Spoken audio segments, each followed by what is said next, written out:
Welcome to another trip down the Bourbon Road with your hosts, Jim and Mike. So grab a glass of your favorite bourbon and kick back. We would like to thank Tommy and Gwen Mitchell from Logheads Home Center for supporting this episode of the Bourbon Road. Find out more about their fine rustic furniture at logheadshomecenter.com. We would like to thank our friends at Premium Bar Products for sponsoring this episode.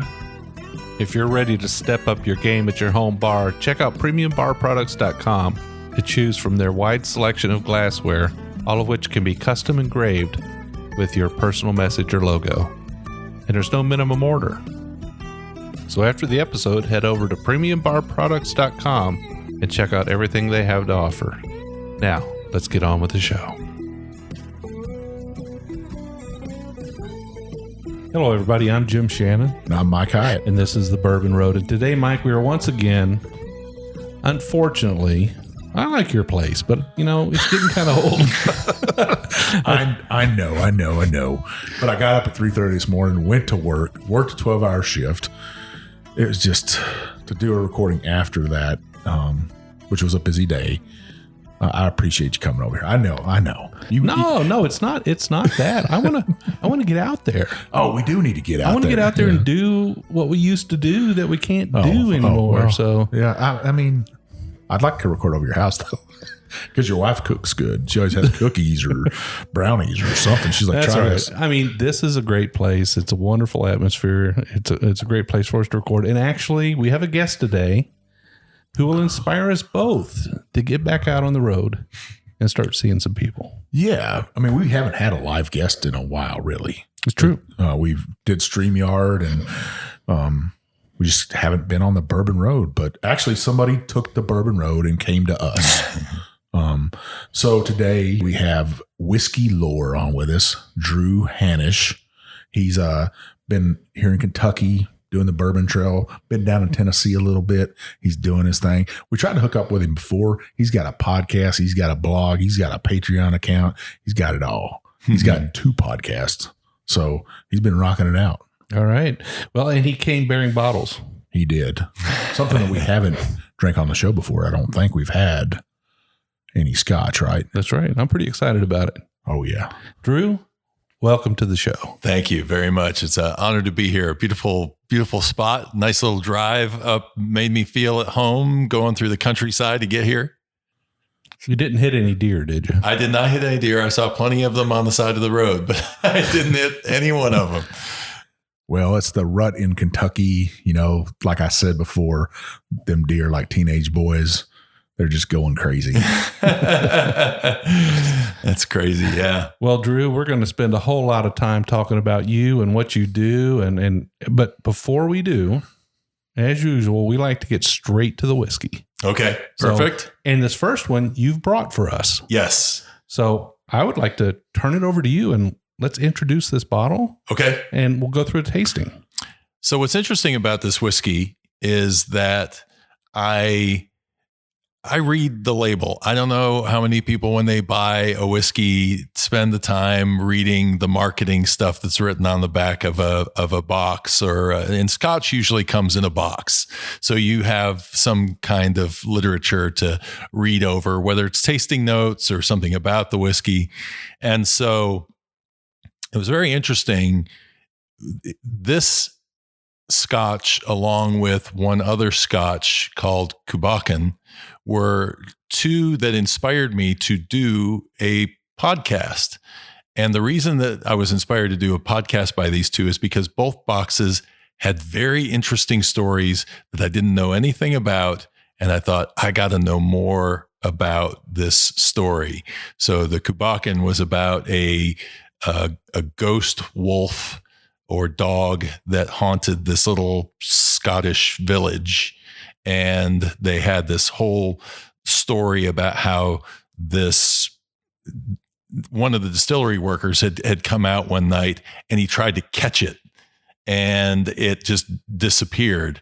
So he didn't, he was unsuccessful with that. And so I wanted to find out more about this legend. this other bottle that we're going to be tasting today is Shackleton whiskey. And if you walk into just about any liquor store in the United States, you can find it. It's me being from North Carolina, Carolina blue packaging on it. It's got a nautical kind of theme on it. It says Shackleton. I bought it on a whim. I picked up the box. I didn't really read it initially. I just saw that it was $30 a bottle and it was a blended Scotch. Maybe this will be pretty good. Let me see what it's like. And so I took the bottle home, pulled out the bottle from the box. It's a beautiful bottle. It's got, glass with etching in it and a nice little message on the back. I started reading about this character, Sir Ernest Shackleton, and that basically this whiskey had evolved from Sir Ernest Shackleton, who was an Antarctic explorer, taking his ship down to Antarctica in 1907, I believe was that particular journey. And they went down and they were unsuccessful on this particular trip. And they had to leave because of conditions changing, weather conditions changing. And they left a case of whiskey behind in the ice under their camp. And one of those bottles from that, or actually 3 bottles, were found 100 years later by the New Zealand society that was down there doing excavating and seeing what else was left there around Sir Ernest Shackleton's campsite.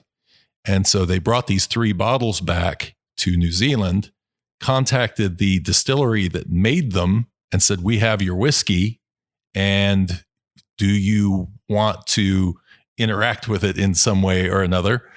They basically said, do you want this whiskey? And so the master distiller, whose name is Richard Patterson, he's a 50-year master distiller. He works for White & Mackay, who's the company that purchased Mckenna, which is the original distiller of note or of record for this whiskey. He said, yeah, I'm the master distiller and I'd love to check this whiskey out. So he flies down to Antarctica or to New Zealand, and he says, okay, I'd like to take this whiskey back with me and do some testing on it and see if I can nose it and figure out what it is, do a chemical analysis on it, and also do a tasting and see if I can match it. They said, well, you're going to have to take it with you in handcuffs.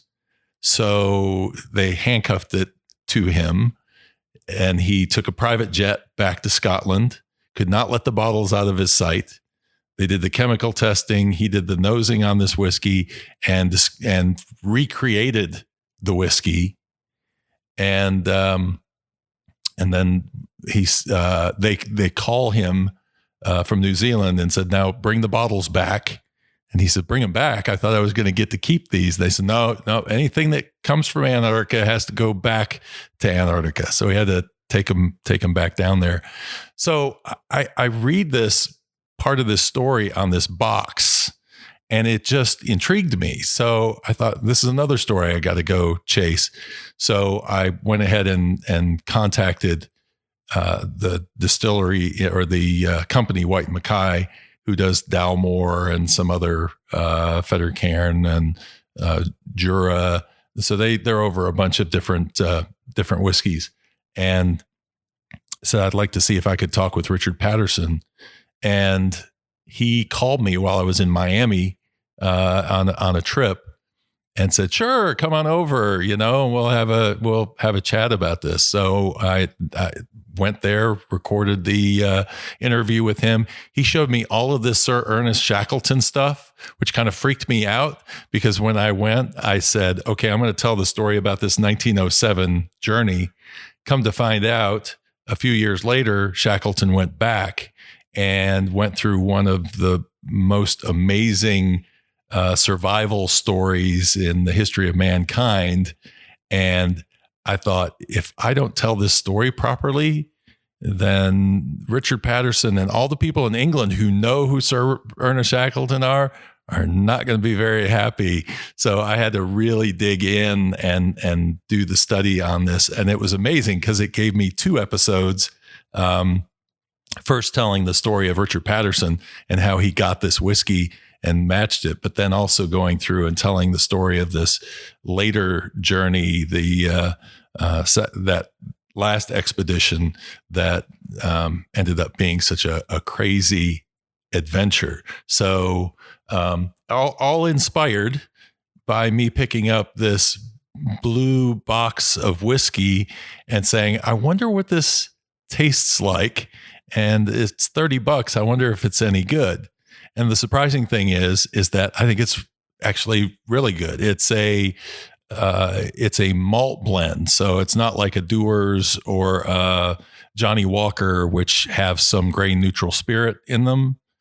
This is a blending of all single malt whiskeys into one whiskey. So to try and create a profile that spoke his story.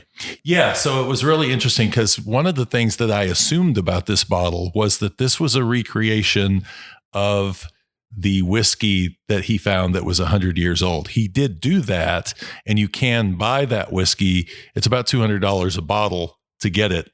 And it's a beautiful packaging where they've put the bottle in straw, and just like he found it or pulled it out of the crate. And so if you spend the money, which I haven't done yet, but I saw one actually here in Kentucky, and I said, oh, I should buy it, but I didn't. I'm that way about buying whiskey. I'll see a price tag and I'll go, do I really? Or I could get 4 bottles of that for what I'm going to spend on. Yeah. So I think we all do that. Well, I think it's a fitting whiskey to drink on the Bourbon Road, not only because the story is great, because the endurance got crushed in the ice. And obviously that whiskey, they didn't think it was good enough to take on their 720 nautical mile trip, trying to get to actually civilization. I think it's South Georgia Island they tried to get to, where there was a whaling station, and a little bitty lifeboats is how they got there. That's a feat by itself. Yeah. But they didn't take the whiskey with them. I probably would have took a bottle of whiskey with me, Jim. But me and Jim are both sailors, so a sailor's whiskey, I guess, for us. Yeah, absolutely. Yeah. So yeah, let's nose this thing. All right. So I think the first thing you're going to notice is that you're jumping straight out of the bourbon territory into something a lot fruitier, probably lighter kind of a. Yeah, there ain't no corn in that, Mike. Yeah, I'd say it has that kind of a straw color to it. Mm-hmm. Super light. It's 80 proof, which for bourbon drinkers, we've talked about that on the show before. You know, most Americans think 90 proof that's the low end, but if you go across the pond, people over there drink 80 proof. You get a lot of 80 proof. What's interesting is one of my favorite whiskeys is Laphroaig. And if you get it in the United States, it's 43%. It's 40% over there. So that was something I found out too when doing the podcast episode I did about Jack Daniels and their evolution. I was talking to their chief historian, Nelson Eddy, and he said that I questioned him because I said, you've been historian there since around 1988 or so. And that's when I had my first Jack Daniels. And Jack Daniels back then was at 90 proof. And then it went to 86 proof. And then it went to 80 proof. And I said, why did they do that? Why did they drop it? And he said, because the rest of the world drinks it at 80 proof and they just wanted to be consistent across the board. And that was the reason that they dropped it. But what was interesting too, to that point, he said, but notice that we now have a variety of different, stronger proofed versions that you can get, the single barrel, and you can get the one I'm interested in is that they sell a bottled in bond in duty free, and every time I see that I'm like, I want to buy that, but I always pack light on my trip, so I have nowhere to put it. So what you get on that nose, Jim? Definitely a fruity nose, Mike. A lighter fruit, peach. No, a pear. Yeah, I think a pear. yeah. But I'm getting a little hint of like, and I'm going to use the wrong word here, sort of a camphor, a little bit of camphor, just a little bit of lightness, mintiness on the nose. It's kind of, kind of like a vapor, I don't know. It's hard to say. Very light, very refreshing. I'm getting actually a little, I don't know why I do this, but I get a little bit of unripened banana on this. Mm. I'm always interested in your tasting and nosing notes. What I like about what Mike does is that he comes up with things that aren't normally the things, if you were looking at a flavor wheel, it's more like I like to try to figure things out. The first time I smelled Maker's Mark, I said, I smell toothpaste. I said, I don't know why I smell toothpaste in there. There was some kind of mint I was getting out of it, which was interesting. I've never seen anybody put mint as a tasting note, but there was something about the combination of the alcohol and that mint that made me think of toothpaste, a little bit of a bite along with that mint. And so I had to get to toothpaste to be able to move into, okay, that's a mint that I'm picking up, and it's a bit of the bite of the alcohol. I think that's the way I want to taste, is from my personal experience in life. When you're younger, you get those tastes that come out, and I have some weird tastes sometimes. Like the first time my wife made me like a lemon meringue pie, and she's like, how does that taste? What's it taste like? And I was like, it tastes like lemon pledge, because I smell lemon pledge, and that nose is what I would get off of that. And she was like, that is so weird. Like when I smell yogurt, I smell paint.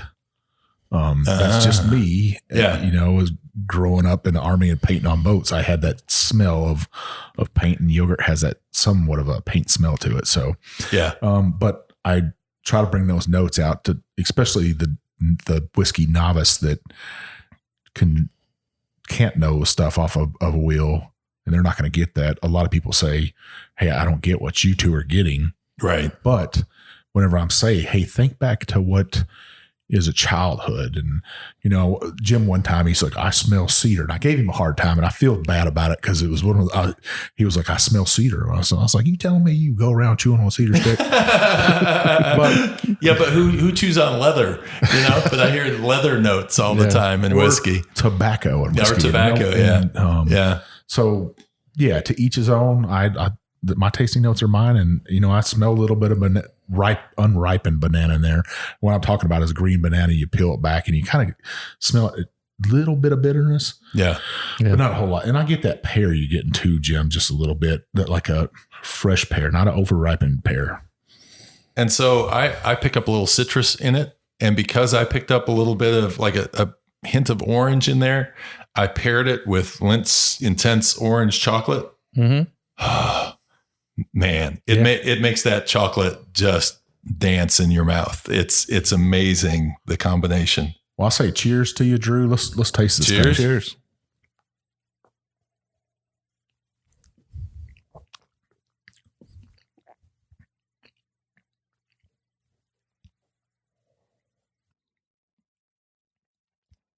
So this is the challenge, because when you're used to drinking, like I got used to drinking Scotch. So when I jumped over to bourbon was very hard for me, because I just felt like I was used to the flavor profile of Scotch, and I could pick things out very easily. And bourbon to me was like, it was a different territory. And so I had to really work at trying to figure out what vanilla really did smell like in a whiskey, toffee, caramel, those kinds of things, and pulling those out. Now, to me, this has a totally different taste than the nose. This actually, to me, like a little bit of creme brulee or something to it. I think it's buttery. Yeah, I think it's definitely buttery. On the nose there, I was starting to get a little bit of like, how clover's different than grass, and that smell, like if you crush clover in your hand, it's got that different kind of aroma to it. I didn't want to say this had a grassy nose to it because it really didn't, but I thought, man, it's got that just light hint of clover, which I think is a good thing. Yeah. I think it's a good thing. And as I taste it, I get that buttery wash across my tongue. Nice sort of warming finish on the end there, and a little bit of oak. That buttery intenseness kind of comes back on the back of the tongue, and then I start to pick up that clover again. I'm like, wow, and that's on the exhale. Yeah, I'm getting that on the exhale. Yeah, it's fun to really kind of dig into it, and sometimes you can be in a particular mood and a flavor jumps out, and then you're in another mood and another flavor pops out of it.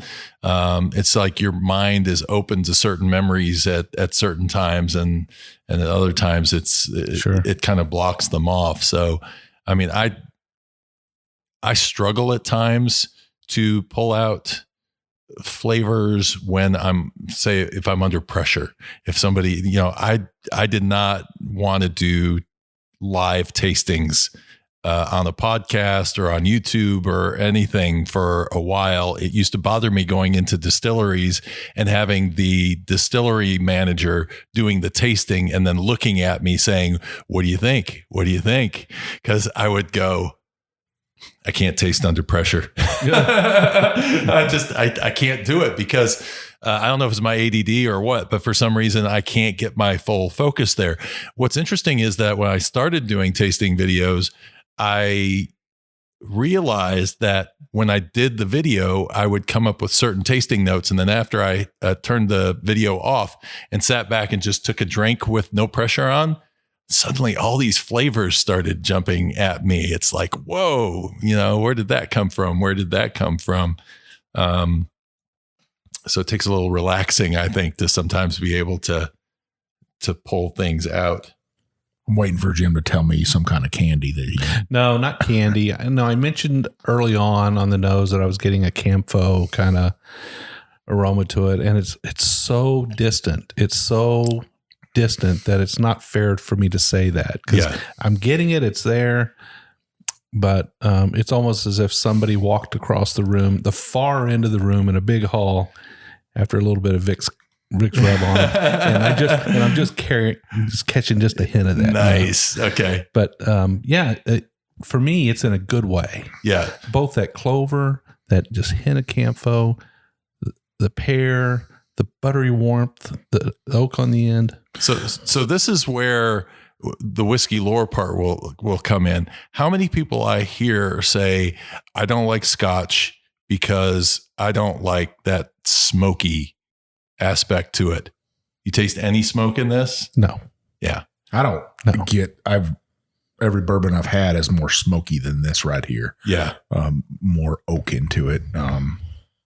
It's just, this has none at all. And actually, after I took a sip of water, I took another sip of this, and the notes of honey are starting to come out. The sweetness,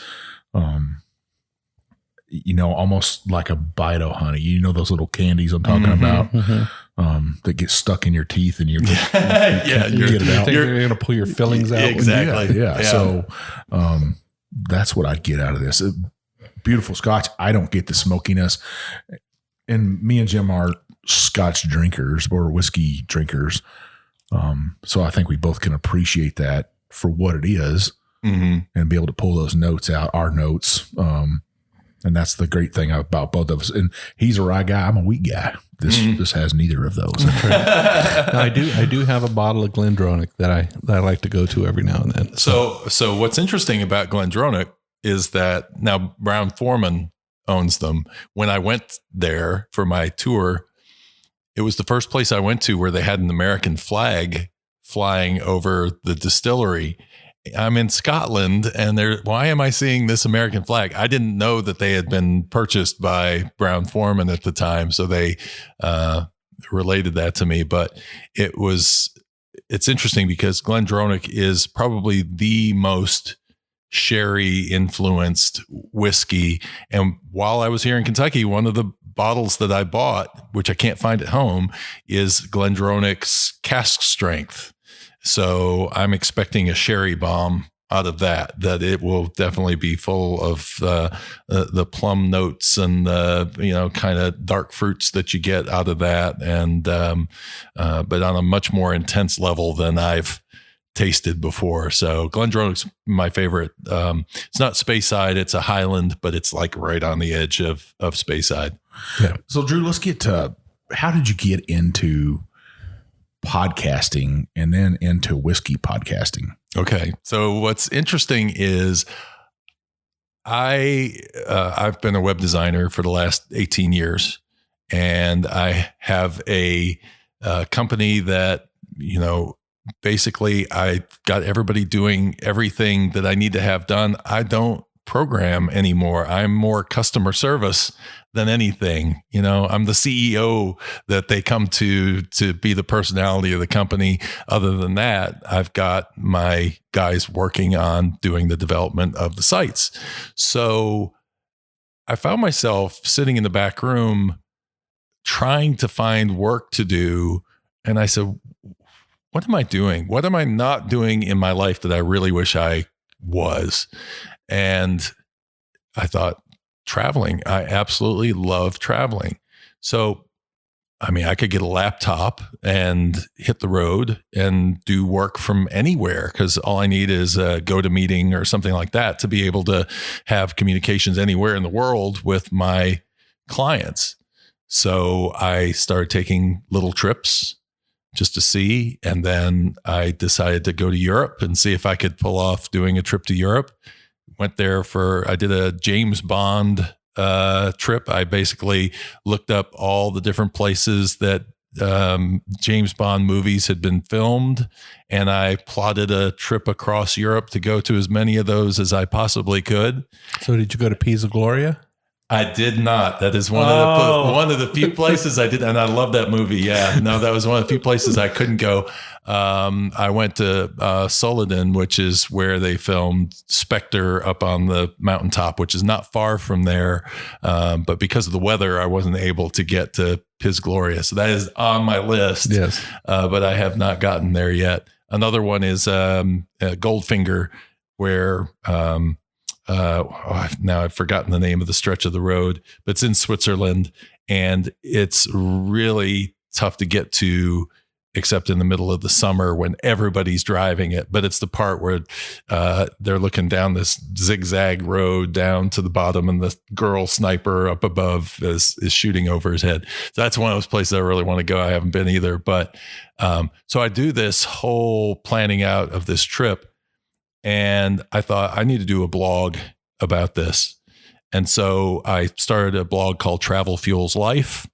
The idea behind that name was that was kind of an expression of who I was, that to me, travel fuels my life. And so I'm going to start traveling and writing about all the different places that I go.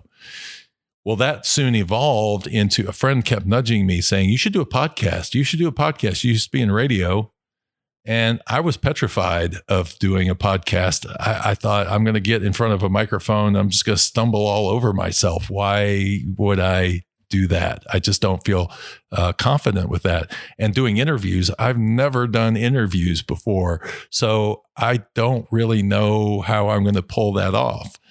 And so just finally one day, I said, just do it. If you fail at it, you fail at it. Just see what you can do. I have a radio background, so I should know how to be able to buy equipment and do that sort of stuff. And I know how to present. So, I at least got that out of the way. It's the perfectionist in me. There's a part of me that wants to get it right the first time I do it.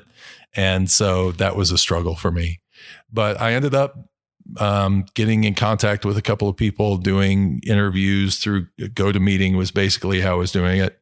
Did a couple of in-person interviews, basically talking to people about how they live a travel lifestyle and trying to get tips and ideas on how to do it. And so I did that for a full year.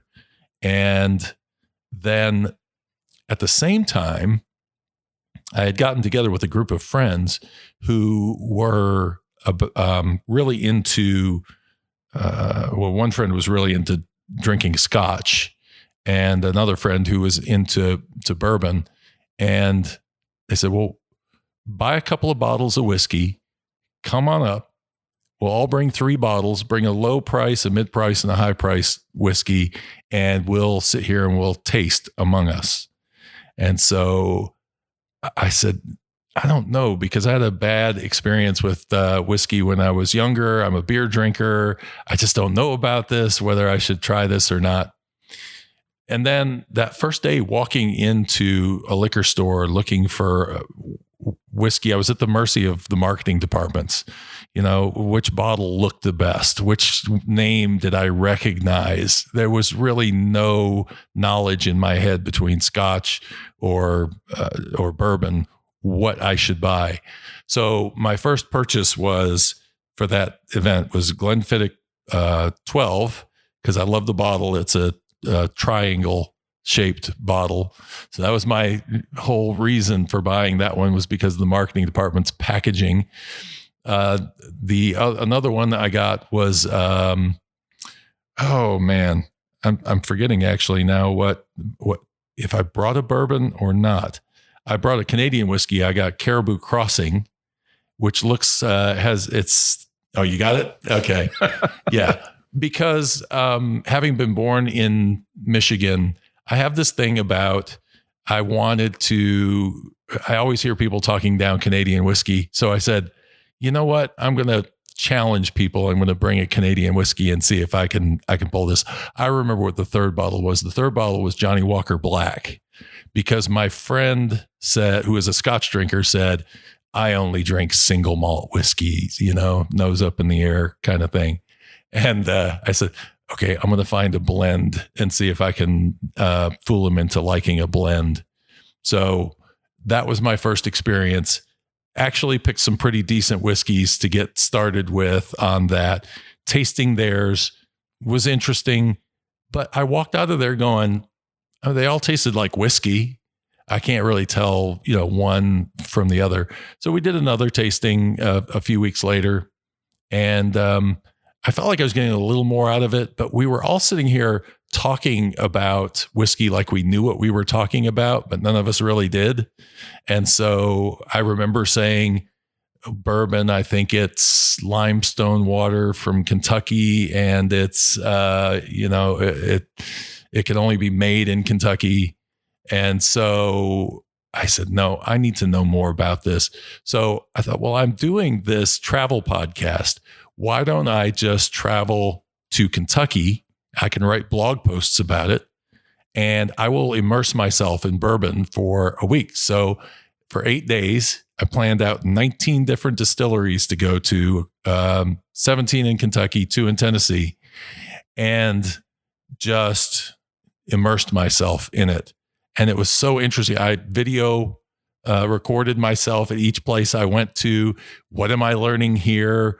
What was this experience like? I started with Maker's Mark, which was a great first distillery to go to, because I felt like I got a good amount of exposure to finishing, because you get to see the 46 barrel with the slats in it, and you get to see pretty much the whole process, taste the sour mash, do all of that. So, but then I went to Wilderness Trail, was my second one. So talk about a complete shift. Now all of a sudden I'm into the science of whiskey. And then my third one on that same day was Town Branch, which was doing pot still, Scottish style whiskey. And after that first day, I remember going, this is amazing.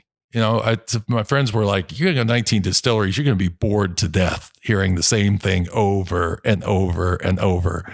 And I got to tell you, after 19 distilleries, I was ready to plan my next trip, because every distillery was different. And it was finding those little unique things about that distillery that made those bottles so much more interesting when you walked into the liquor store and said, what do I want to buy today? Now I've been to Maker's Mark. I know about that bottle, why it's shaped the way it is, why there's wax on the top of the bottle, how they make it. And then, Wilderness Trail, we didn't have any around us, but then you think, if somebody is posting that online, I can tell them, hey, here's what I thought was really cool about that particular distillery. Or for my Scotch friends, I go, if you go to Kentucky, you're driving through Lexington, you should go to Town Branch, because that's the closest you're going to see to what a Scotch distillery looks like, because they do the exact same process that they do over in Scotland. And so it was just a real eye opener. So I wrote a blog post for every distillery that I went to. And after doing that, I said, I gotta do this in Scotland. So I planned a trip to Scotland, and I did the same thing. I learned how to drive on the left-hand side of the road, took my life into my own hands, planned out all these little distilleries to go to. And I just fell in love with touring distilleries and hearing stories. Every distillery had stories. They were interesting. Sometimes they would contradict each other. One of the things when I go through the distilleries in Scotland is they talk about the Cooperage Union. There was a Cooperage Union in the United States that forced single-use barrels. They basically lobbied Congress to get single-use barrels for American bourbon when they wrote the law. But you don't hear that anywhere. I've never heard that in any U.S. distillery. But every distillery you go to in Scotland, they have that story. And it made me go, is that true? So I started researching it. And that's when I got the idea that, all of these little mysteries that we have, it would be fun to tell the stories of them. Like, how did bottled in bond come about? And so I would start researching, and I'm like, wow, this is really an interesting story. I got to tell this story. I got to get this out so that I help people who are like me, who started out spouting off a bunch of stuff that we heard secondhand that may or may not be true. We find out whether that actually is true or not. Or maybe we find out, like with Elijah Craig, that we'll probably never know whether, he had a mysterious fire in his building that only burned the inside of his barrel for some reason. So, Yeah. I'd tell our listeners, if you were taking a long trip, and me and Jim have both been on those cross-country trips driving before, Whiskey Lore is that kind of podcast. It's almost, to me, like listening to a Louis L'Amour book on tape. Nice, relaxing trip. You almost don't want to get out of your vehicle to stop, get gas, or go to the bathroom or anything. Hey, we could drive 30 more miles down the road so we could get the next episode finished. That's what I like about your podcast, is that you are digging into those bourbon truths, I would call them. Mm-hmm. That backstory that me and Jim always crave, those inside little mysteries of, was Weller really the first wheated bourbon? Did Maker's Mark come from Weller's? Those kind of stories to me are fascinating. You said you went to the Samuels old distillery, which is the T.W. Samuels distillery, right? Which is really the family that started Maker's Mark. Some people don't know that kind of stuff. Yeah. And that's the stuff that I think me and Jim find so fascinating. Yeah. And I think, I'm sitting here thinking, all of our listeners out there listening to you talk about your travels, and you're living their dream. Yeah. So how many of our listeners would love to be just traveling the globe and visiting distilleries and tasting whiskeys? And well, anyway, I'm really enjoying this. Oh, good. Thank you so much for bringing this. Yeah. I think we'll continue sipping on what we have. We're going to take a short break. Okay. When we come back, we have a bottle for you.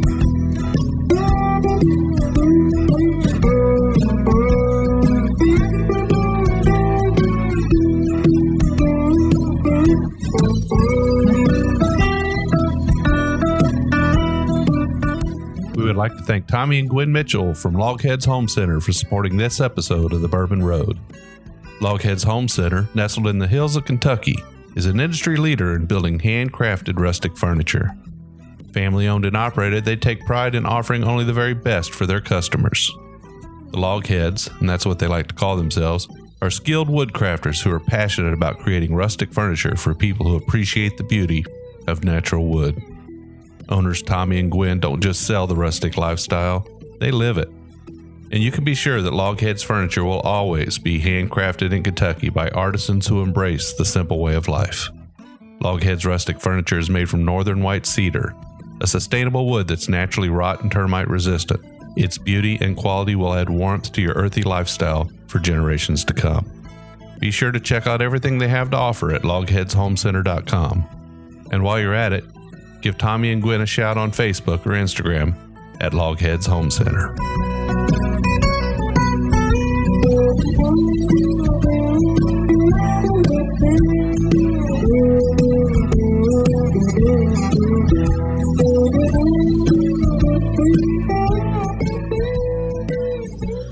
So, hey, listeners, we're back with Whiskey Lore, Drew here. And Drew, so what we got for you, it's a bottle I've had on the shelf. I don't pull it out for everybody. It's in a nice wooden carved box over there. It's from Angel's Envy. They release it once a year. It's their Cask Strength from 2019.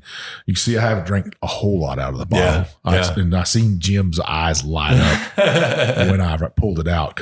But Jim could, truth be told, Jim could come over here anytime he wants and pull out anything.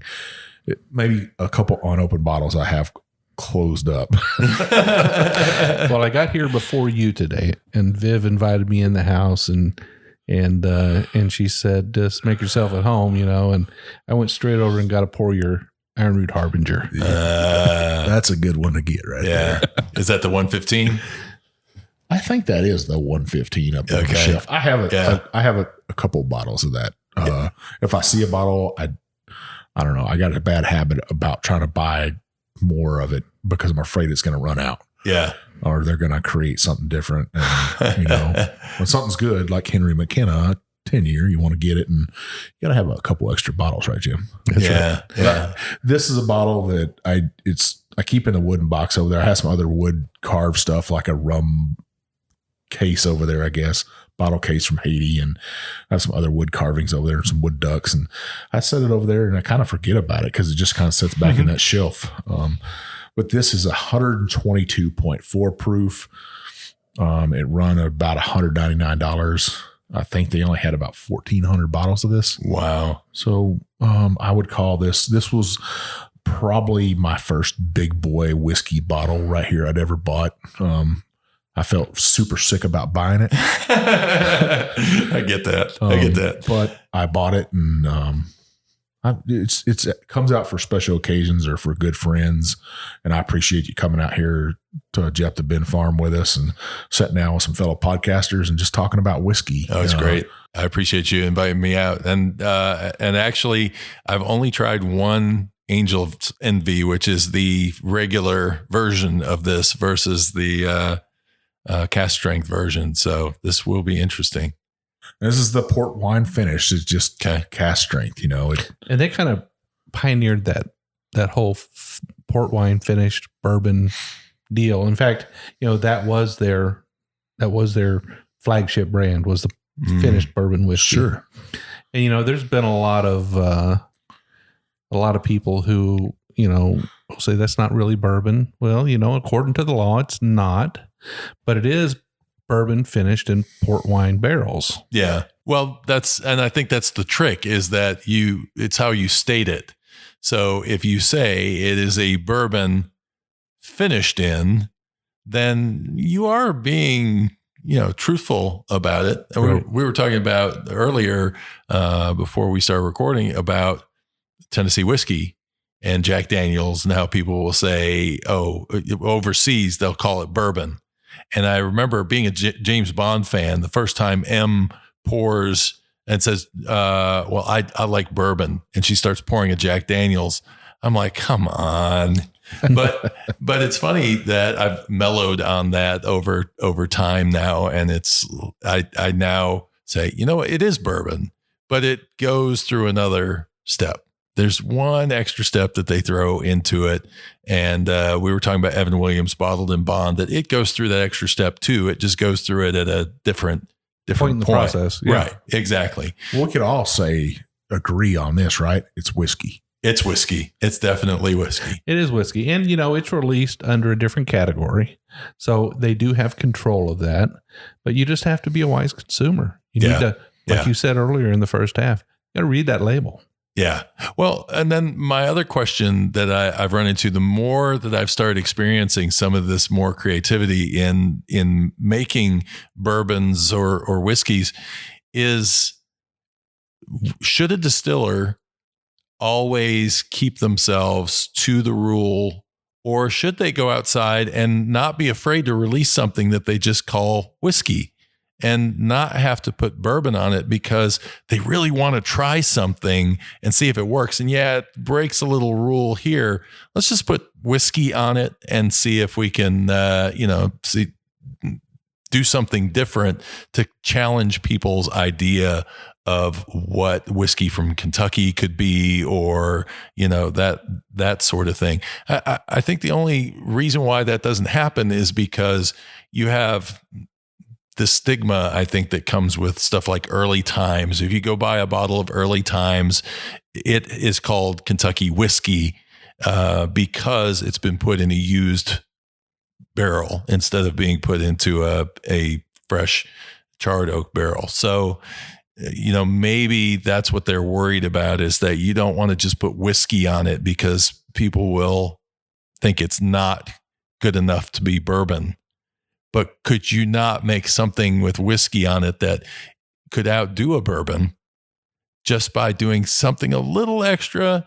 I'm not talking about doing the moonshine route where they're putting artificial flavors in and doing that sort of thing, but a natural process that just kind of enhances that whiskey and you make whiskey have a good name again from that standpoint. Now, there are some American whiskeys that hold just, quite honestly, I think blow you away. Old Carter has a great American whiskey. Mm-hmm. It's hot. I mean, it's hot. Yeah, but it's really good. Michter's has a great American whiskey. So there are some people putting some American whiskeys out that are that get your attention. Yeah, and let's, to be honest, Lincoln, Henderson, and Wes, they went outside the box here, and not that they were the first to do it, but I think they were the first successful at it. And they've introduced a lot of people into bourbon because of this bottle right here. Not the cask strength, but the regular bottle. It's a beautiful, sleek bottle. And it's a port finish. So it might be more appeasing to a wine drinker to let's taste some of this before I dip my toes all the way into a bourbon bottle. Well, I'll tell you who else that could probably help cross over is the Scotch drinker, because Scotch really started experimenting around the latter end of the 20th century into the 21st century with doing finishing on different whiskeys. And we talk about Glendronic. Glendronic was one of those distilleries that was early on. Glenmorangie, they did the same thing of introducing these different barrels to finish a whiskey. And if you're used to those notes that you get from that in a Scotch, and then you move over and you try to experiment with bourbon, the best place to start would be with something like an Angel's Envy that has that same character that you have been pulling out of your Scotch that's now starting to show up in bourbon. Sure. Absolutely. I agree. Well, I'll say let's nose this thing. Let's get to the whiskey. All right. Sounds good. Now, I'd like to say that this right here is a dark, almost ruby amber. Not a Scotch color. Yeah. No, definitely not. Although when you start getting the cask strength ones that are finished in like Oloroso sherry barrels, you'll start seeing those darker colors. But yeah, if you see a dark Scotch, it's usually got colorant of some form. To be fair, this is 40 proof points higher. Right? Yeah, that's true. That is very true. It's got that floral nose on it. Yeah. Super floral. Very, very sweet. Very rich. It's got that that dark plum. Yeah. I don't know, plum raisin. And see, after nosing a Scotch, I get the vanilla and the caramel notes right off of it almost instantly, because it's light. It's not a strong in either of those two, but it's there and you kind of pick it up. Now, Jim, you're going to laugh at me a little bit here. Why?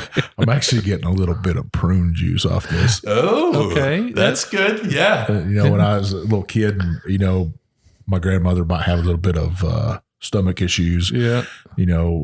People of her age, they would drink prune juice back then. I almost said stewed plums, but I didn't say it because I never had stewed plums. I can just visualize them in my mind, what they might be like. That doesn't sound too good. Well, let's taste this thing. All right.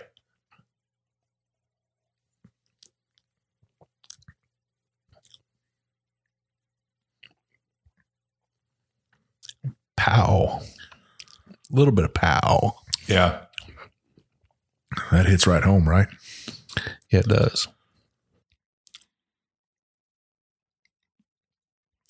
It's rich. It feels a little thin towards the finish, but what's interesting is there's almost like a berry kind of thing coming on the finish. Just lingers on the tongue, like maybe a raspberry kind of a. Yeah, so it's really kind of it's concentrated, very concentrated flavor. Yeah, not just a hint of it, but very concentrated. This is a note I always pull out of that. I seem to be the only one that pulls out of whiskey, but I get a Swiss cheese note on the very finish, and I don't know what it is. I think it's from the oils or something that maybe reminds me of Swiss cheese, but. There's just like a little Swiss cheese note in there on the finish. You said berries on this.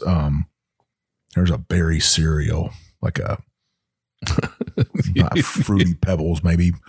I don't know. It's just that there is a berry cereal. I can't. It's on the tip of my tongue. Well, there's like raspberries, blackberries. I seem to be getting a little bit of. It's just. That's got some punch to it. It does. But it's some older whiskey in there, because I'm getting that leathery, oak, that older oak flavor on the back. I don't think this is just their normal. You think is it a single barrel?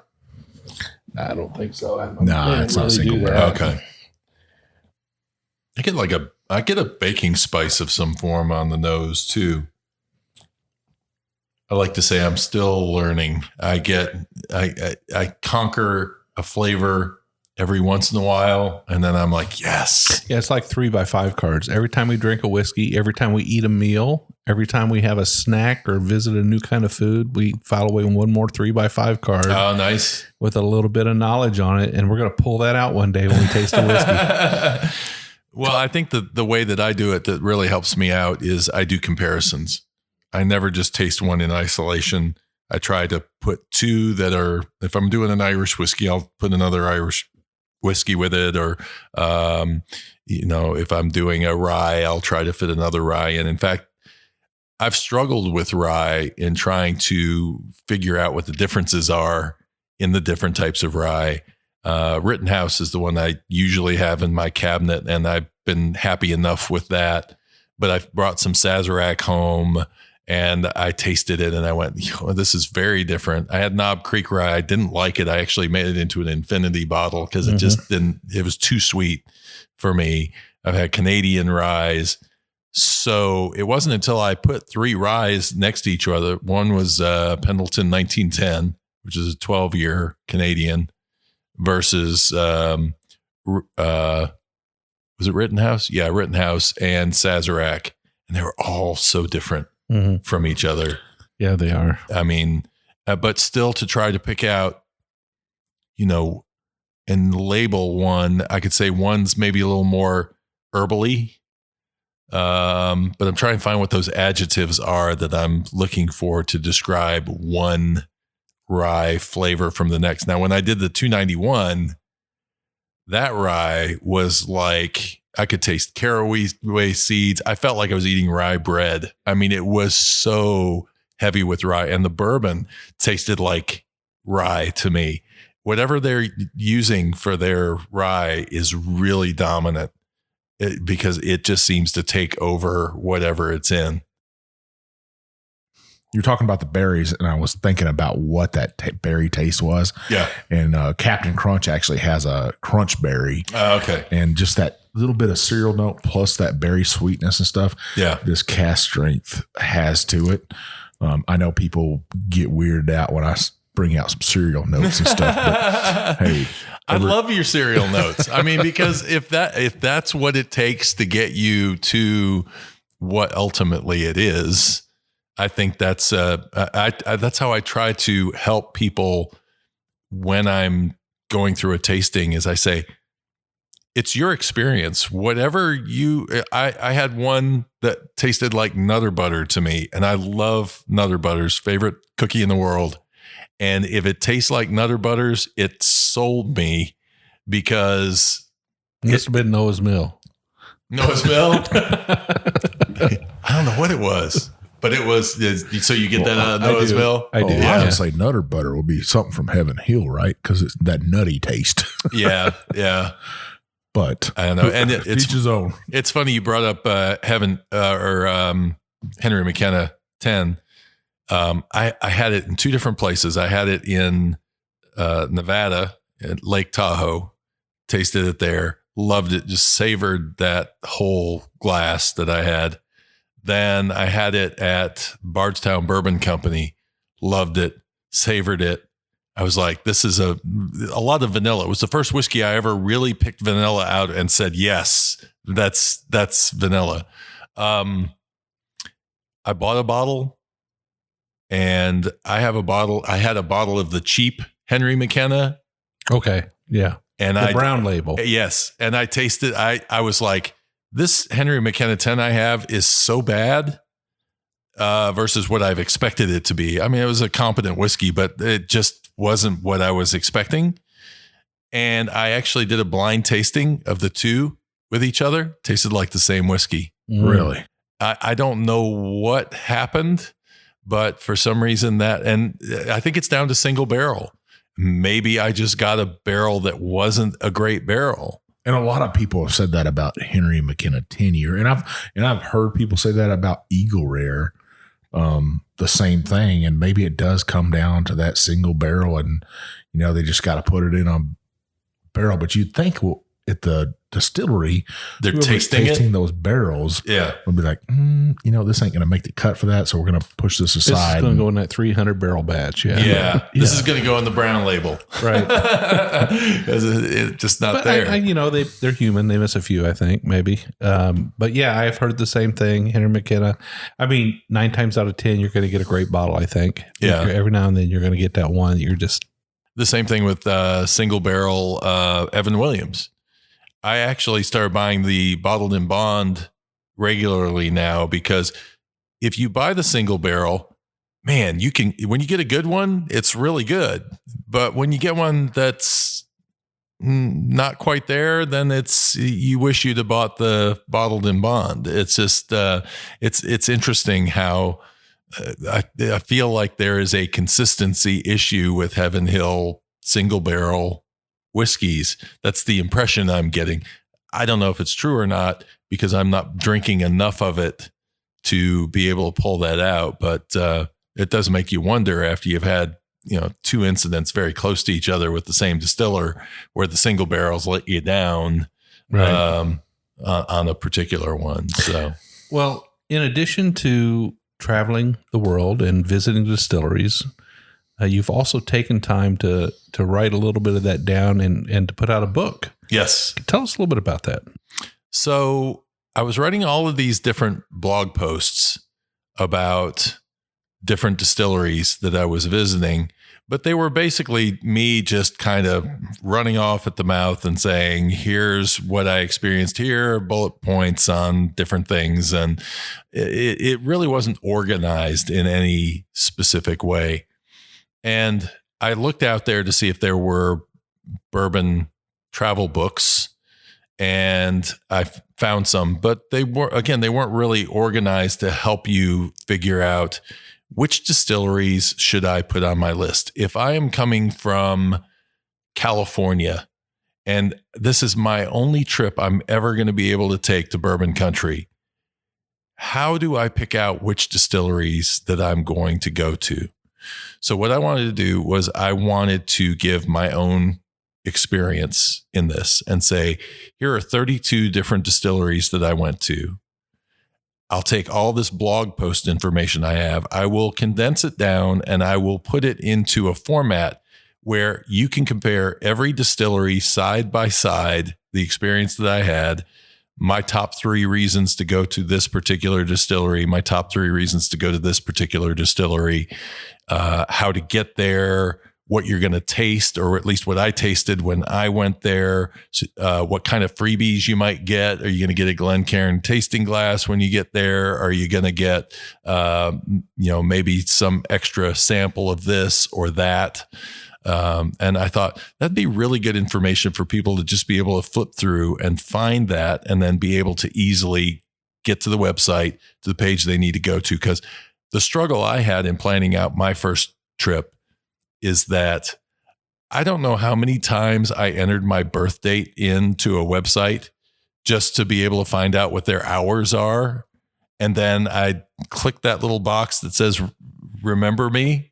And then the next time I come back, that box would pop up again. They don't remember you. Yeah, nobody remembers me. I have that kind of face, I think. I don't know. But for some reason, it annoyed me. And it made the job so much harder. Plus, when you look at that website for any distillery, there's beautiful pictures. There's what they want to tell you they're about. But you really have no way to compare apples to apples. What's this distillery experience going to be like versus what this distillery is? So, like, if somebody wants to learn about the process, when they read my page about Wilderness Trail, they're going to go, oh, they're about the science of whiskey. They're going to take me through the process. I'm going to see that there. Let me check that off and say, maybe that's one of the distilleries I want to go to. If you're interested in, the marketing side of things, or you're just really into like Maker's Mark, and you want to read what am I going to experience when I'm on that tour, what are the sorts of things I'm going to see, then I wanted to give enough detail on that somebody could say, wow, okay, I could dip my own bottle. Here's how much it's going to cost for me to dip my own bottle when I get to the end. And here's some of the things that I'm going to see along the way, so that you could really craft the perfect trip for yourself when you go. And that's the last half of the book. The first half of the book is first teaching you a little bit about the history of whiskey. So you have a baseline knowledge about the history of whiskey, the baseline process of whiskey.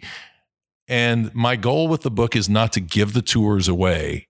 You can jump on YouTube and you can watch all the videos you want to of people who have videotaped when they've walked through or recorded on their phones of their journey through a distillery. But to me, the joy of going to the distillery is discovering it for yourself. So I want to give just enough information for you to make an informed decision about what distillery you're going to go to, but I don't want to give away all the secrets. In fact, one of the things I do in there is I say what to look for. And I give a tip on something to keep your eye out for or to listen for on the tour that's unique to that distillery, as just kind of like an Easter egg to go hunt for. When you go to Angel's Envy, we're tasting Angel's Envy. It was an old warehouse that was a tool warehouse, and there's some elements of that tool warehouse. Getting that into somebody's head when they're looking around that distillery now, they're not only just listening to the guide taking them through and telling them the specifics about the distillery they want to tell them, but they're getting to see some extra things or look out for extra things that they wouldn't really have noticed probably right off the bat. So it kind of builds. And what's the title of the book? So it's called Whiskey Lore's Travel Guide to Experiencing Kentucky Bourbon, but it says Experiencing Kentucky Bourbon pretty large on there. It's on Amazon. And so if you do a search for Kentucky travel guides, it comes up in there, or just type in whiskey lore and it comes up that way as well. Well, Drew, you gave both of us a book. I think it's fascinating because I'm going to find out some different stuff that I might not have seen. My question for you is, you have a podcast, a whiskey podcast. You've written a book, super successful man. So what would you say the top 3 distillers, if somebody had to pick, because people are always asking us, right? Hey, Mike, what distillers would you go see? And I'm a different cat than most. I'm going to want to look for different stuff than most people would go to. So if you had to tell people they only could pick 3 distilleries to go to, they're limited on that, where would you go? So I get this question. I actually did a blog post called my top 10 favorite whiskey distilleries. That's on my whiskey-lore.com page. But this is what I tell people. It's the same as with a whiskey. There, as you say, you have certain things that you're looking for, that you're going to be interested in, that somebody else may not be interested in, or that you'll really get more joy out of seeing this or that out of. And so when I get to my number 3 choice, it's going to fit that particular line of thinking. I will say that if there is one distillery, if you had only one distillery to be able to see the whole time you're in Kentucky, and you wanted to get a whole view of what Kentucky bourbon is from the beginning of the process to the end of the process, I would say go to Old Forester, because the Old Forester distillery has the history and it has the process. It's very visual. I was very impressed with the way that you really could go in and just read the boards while you're walking through, and it's very clear and concise. They have gone into a distillery location that they were in when they started. They went off a Whiskey Row for a long time, and they rebuilt in the same spot they used to be in. We're talking about a building that is not that large in terms of footprint, yet it has more things in it than any other distillery that you can see as a visitor. And it's mainly because you can see bottling there, and a lot of distilleries you don't get to see bottling, and you can see a barrel being fired there. And that's not something you can see at any distillery in Kentucky. Kentucky Cooperage is probably your best bet as a tourist to go see, and they're shut down right now. Actually, Old Forester may be shut down at this point too, because they're in downtown Louisville. But you see everything in that one little compact building. It's in Louisville, so it's an easy place to get to.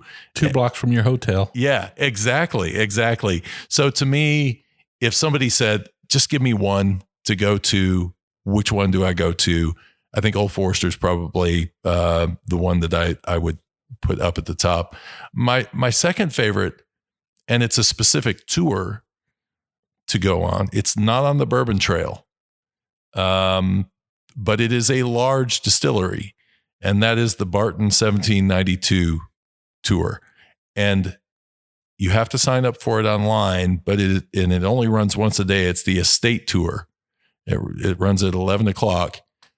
And the tour guide, Rick, the day I was there, he said, I remember him saying how much time he got.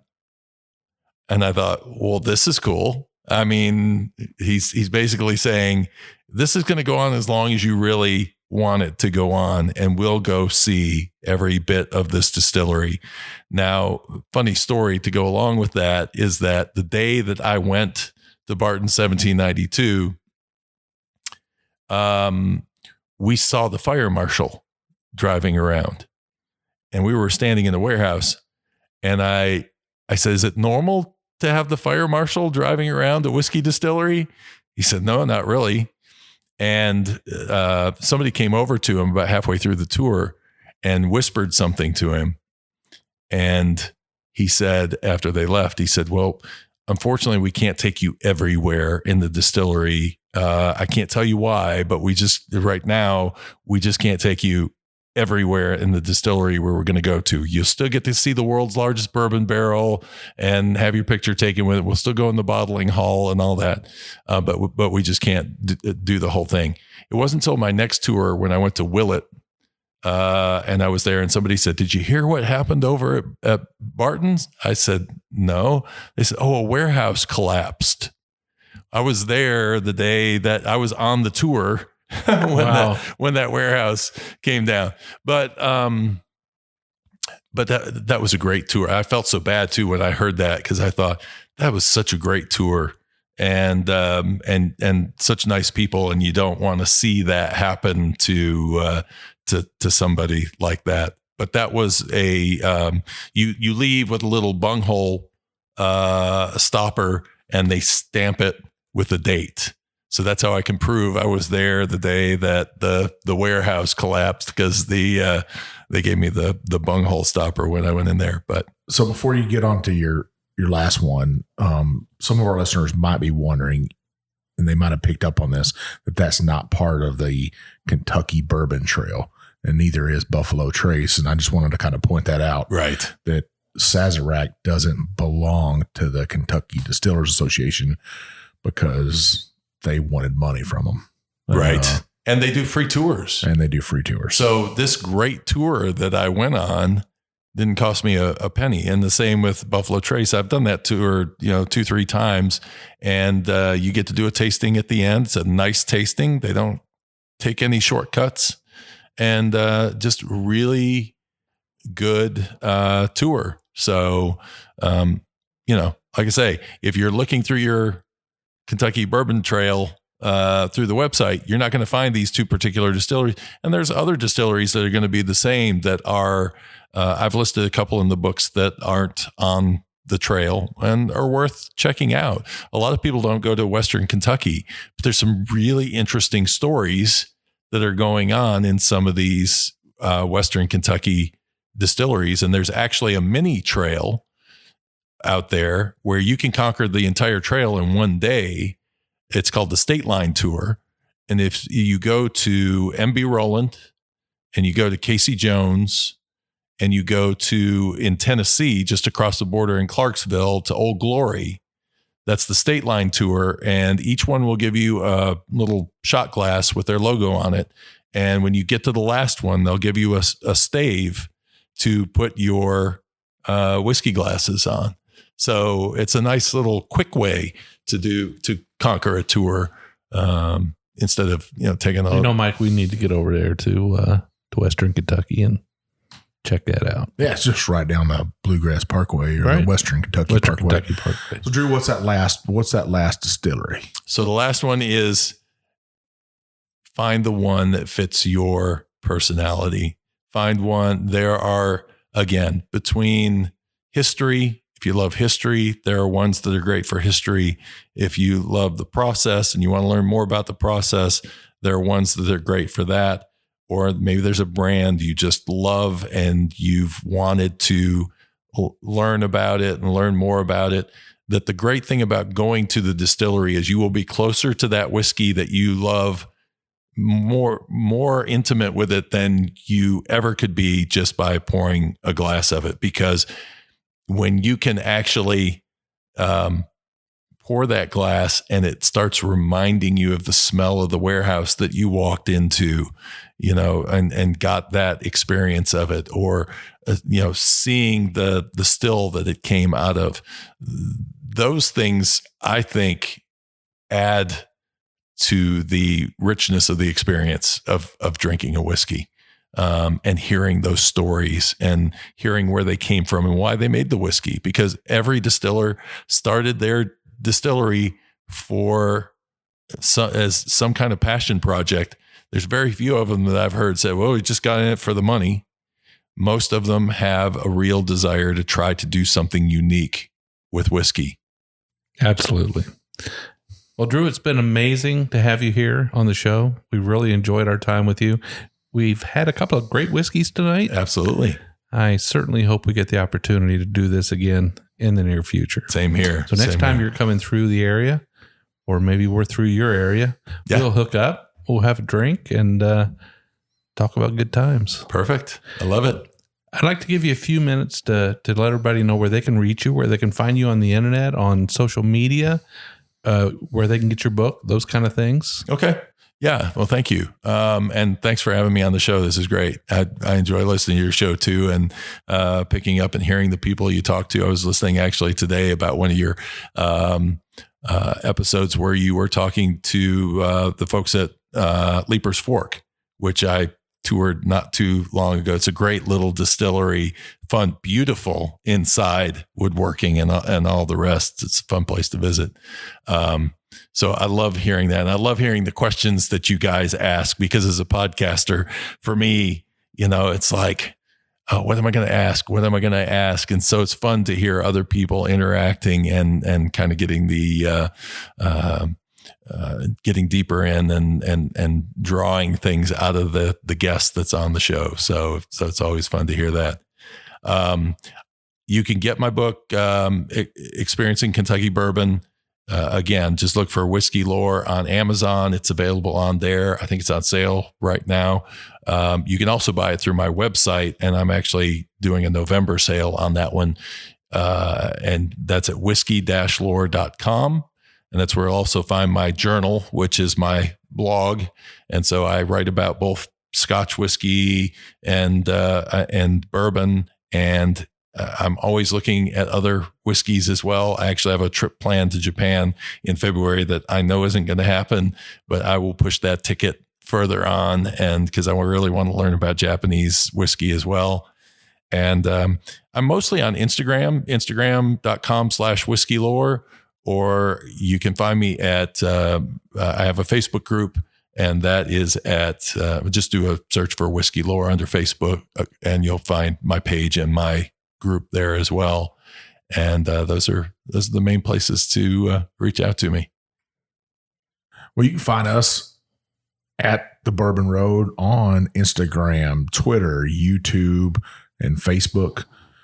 We also have a website, thebourbonroad.com. I write a blog on there. We got some swag on there. Our whiskey glasses were up. Jim's actually wearing a Bourbon Road hat tonight. Hopefully we'll have some Bourbon Road hats on there. Check out our website. We also have a private Facebook group called the Bourbon Roadies, which Drew is a member of. Absolutely. And I'm sure after the show, if you guys pop in there and send Drew a message, he'll probably I will see it. Yes, he'll answer any questions you might have about the show today. The Bourbon Roadies is a private Facebook group. If you go to our Facebook page and you look on our page, you'll see a place for groups, and on there will be the Bourbon Roadies. We just ask you a couple of questions. We want you to know you're getting yourself into a bourbon group. We don't want any entries by mistake. And then we want to make sure you're 21 and that you agree to play nice once you're in the group, because we want all of our members to play nice and lift each other up, not to knock each other down. So we love to talk about whiskey in there. We love to take pictures of whiskey. We love to do reviews and share. The big thing is share, right, Mike? That's one of the things I love about our group so much. That's a little bit different than everybody else. There's a lot of whiskey going from place to place. And some people can only buy a bottle. But a way to get to try different bottles is to share your whiskey with others, and then you'll get some whiskey in return. If me and Jim send you some whiskey, just please don't send us whiskey back. We got plenty of people sending us whiskey. We're doing all right. Yeah. Send some whiskey to your fellow roadies out there in return. Pay it forward, as I like to say. And, it just makes that family we have a little bit better. Drew, man, it's been great having you on. I got to say thank you for the book. Thank you for sharing your whiskey with us. Like I said before, if you're a listener and you're looking for another podcast out there to get you on down the road, get you on down that bourbon road, maybe you're traveling between distilleries or you're making a cross-country trip, put on Whiskey Lore. I promise you won't put you to sleep. It'll keep you interested. The history, the backstory of distilleries in America, in Scotland, and Ireland, and hopefully his trip to Japan. I guarantee you'll like it. If not, come knock on my door, and we can talk about it. In the meantime, if you need to reach out to me or Mike, I'm JShannon63 on Instagram. I'm One Big Chief. And we will see you down the Bourbon Road.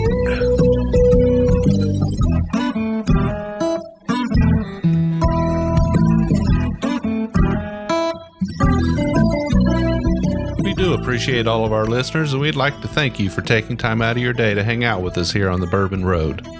We hope you enjoyed today's show, and if so, we would appreciate if you'd subscribe and rate us a 5-star with a review on iTunes. Make sure you follow us on Facebook, Twitter, and Instagram at the Bourbon Road. That way you'll be kept in the loop on all the Bourbon Road happenings. You can also visit our website at thebourbonroad.com to read our blog, listen to the show, or reach out to us directly. We always welcome comments or suggestions, and if you have an idea for a particular guest or topic, be sure to let us know. And again, thanks for hanging out with us.